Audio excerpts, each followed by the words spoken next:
Hola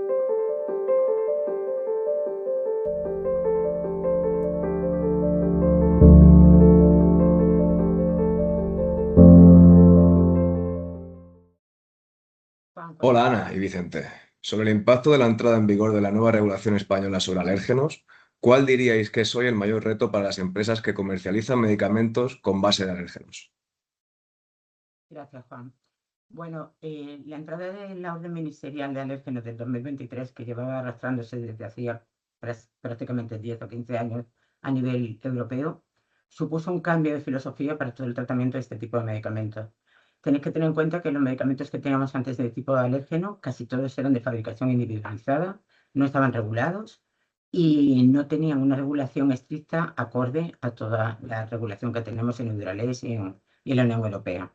Lo primero que se hizo fue clasificar los medicamentos en tres tipos, que es lo que llamaron anexo 1, 2 y 3 de la orden ministerial. Los tres tipos fueron medicamentos con finalidad diagnóstica in vivo, que podían ser bien los controles negativos o los controles positivos. Después, granules de alérgenos que iban a ser utilizados posteriormente para fabricar el medicamento alergénico. Y por último, los medicamentos a base de alérgenos para inmunoterapias definidas y siempre de fabricación industrial.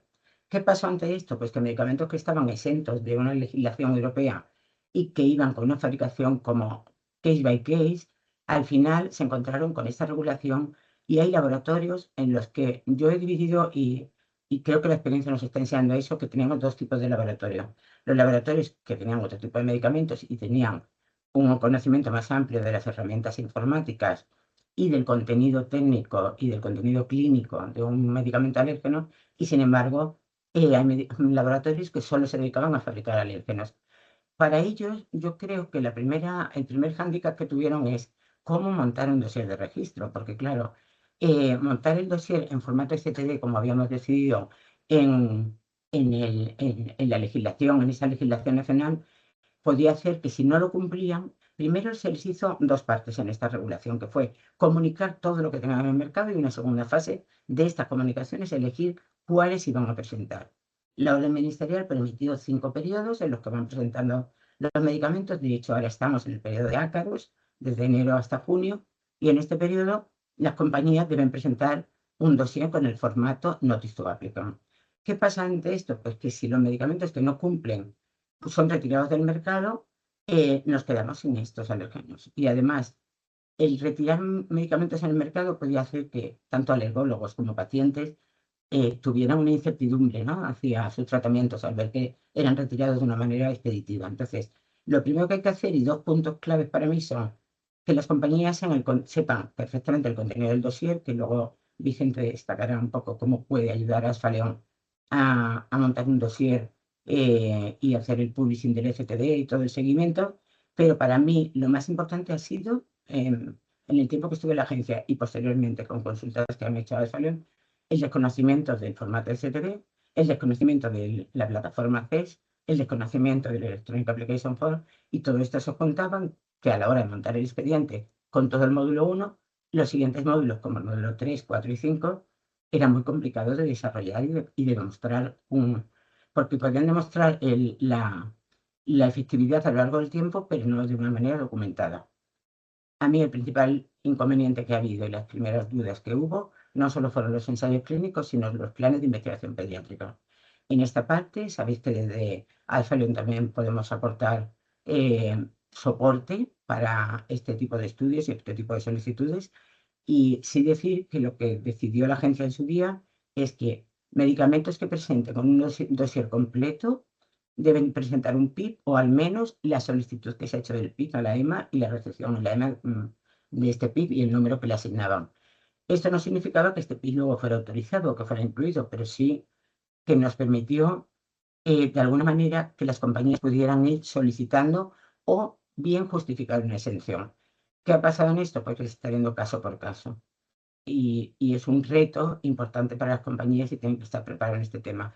Por supuesto, luego tenemos test de elegibilidad, que a lo mejor no había experiencia, los ERA, los planes de gestión de riesgo, etc. Yo ahora sí que me gustaría pasar la voz a Vicente, que os puede contar más de qué forma que el que puede ayudar a Salón en las compañías en este aspecto, en el montaje de las secuencias, en el envío de los expedientes, etcétera. Te doy paso, Vicente. Gracias, Ana. Muchas gracias por compartir con nosotros toda tu experiencia. Bueno, yo creo que es importante, ¿no? Primero saber dónde estamos, es decir, venimos ya de la finalización del primer periodo.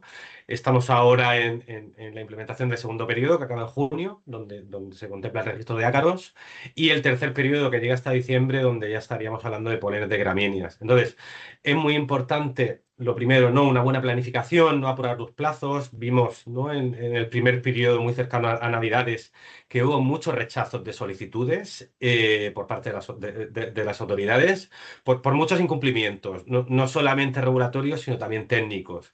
Es importante destacar, ¿no? De que al final todo esto se gestiona bajo el marco de la regulación de medicamentos de uso humano y por tanto usa el formato electrónico de expedientes electrónicos de registro de medicamentos de uso humano, que es el formato ECTD.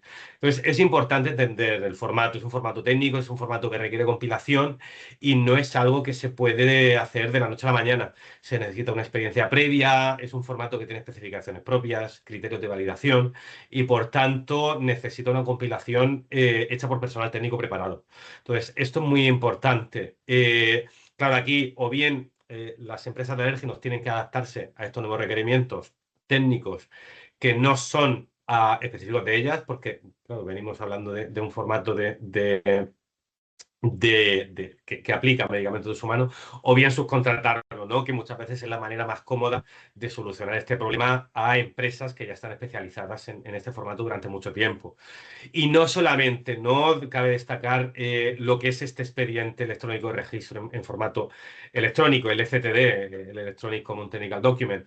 También tenemos requerimientos electrónicos adicionales, ¿no? Todo lo que se llama el Electronic Reporting o Electronic Submissions dentro de lo que sería alérgenos, que también siguen todas las directrices de medicamentos de uso humano, es decir, el envío por portal a las autoridades, el mantenimiento del ciclo de vida de este expediente electrónico en secuencias sucesivas, como pueden ser para solucionar deficiencias de validación, respuestas a la evaluación científica, científico-técnica del expediente y luego el mantenimiento del expediente una vez autorizado. Luego también hay que tener en cuenta los nuevos requerimientos de las autoridades por parte de lo que es gestión de datos, es decir, estos expedientes, estos registros, al estar otra vez bajo el paraguas de la Directiva de Medicamentos ahora, es decir, se tienen que dar de alta en la base de datos del artículo 57.2 en XCBMP. Por tanto, tanto estos nuevos registros como cuando haya cambios significativos en estos nuevos registros se tienen que reportar en la base de datos del artículo 57.2 y todo lo asociado, es decir, estamos viviendo ahora una transición muy importante, ¿no? en la industria farmacéutica hacia datos estructurados, hacia ISO IDMP, que hablaremos un poquito más adelante al respecto. Pues es importante también, ¿no? Que las empresas de alérgenos entiendan estos requerimientos y sean capaces de reportarlos, es decir, que verifiquen que su organización está dada de alta correctamente sin duplicados en OMS, ¿no? En la Organization Management System. Lógicamente va a ser muy difícil que estas empresas tengan capacidad para implementar un RIMS, pero tienen que tener un sistema adecuado, ¿no? De gestión interna de estos datos y poder reportarlos adecuadamente, ¿no? A las autoridades. Entonces, bueno, creo que es muy importante que si estas empresas no tienen esta capacidad, al menos que sean capaces de buscarse buenos compañeros de viaje y empresas que sepan asesorarles y acompañarlos en estos nuevos requerimientos a los que se enfrentan. Sí, yo creo que esto sería lo más importante a destacar, ¿no? De esta primera parte relativa a alérgenos. Gracias, Vicente.